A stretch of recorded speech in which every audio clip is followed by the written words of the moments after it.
चाट chow mein तोरा खिलाइबो और छोला गे। चाट चौमिन तोरा खिलाइबो और छोला गे। गे छौड़ी बन जो हमर ला भरवा पिलइबो कोको कोला गे।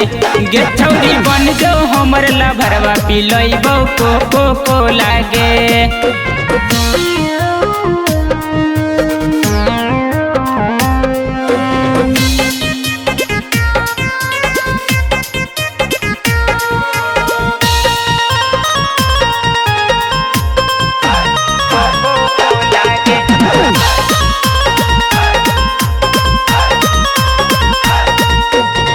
संगे घूमबो तोरा गया के बजरिया गे।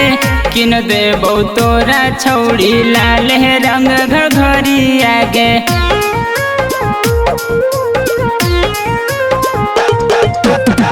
तोरा घूमबो छौड़ी गया के बजरिया गे। किन देबो तोरा छौड़ी लाल रंग घघरिया गे। औरी किन के देबो तोरा शंखा पोला गे।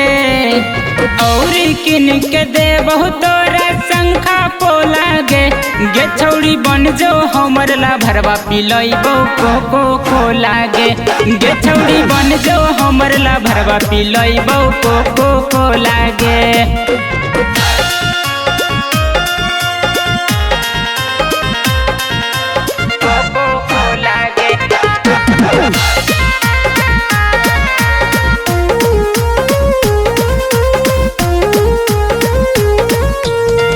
राइटर धीरज के तू माने ले कहना मागे। अब नाही चलतो छौड़ी तोर कौनो बहाना मागे।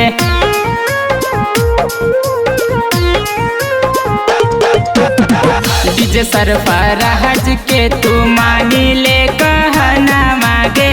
अब नाही चलतो छौड़ी तोर कौनो बहाना मागे। मिले ले जाहो लब कुछ रोज तोहर टोला गे। मिले ले जाहो लब कुछ रोज तोहर टोला गे। गे छौड़ी बन जो हमर ला भरवा पिलइबो कोको कोला गे। गे छौड़ी बन जो हमर ला भरवा पिलइबो कोको कोला गे।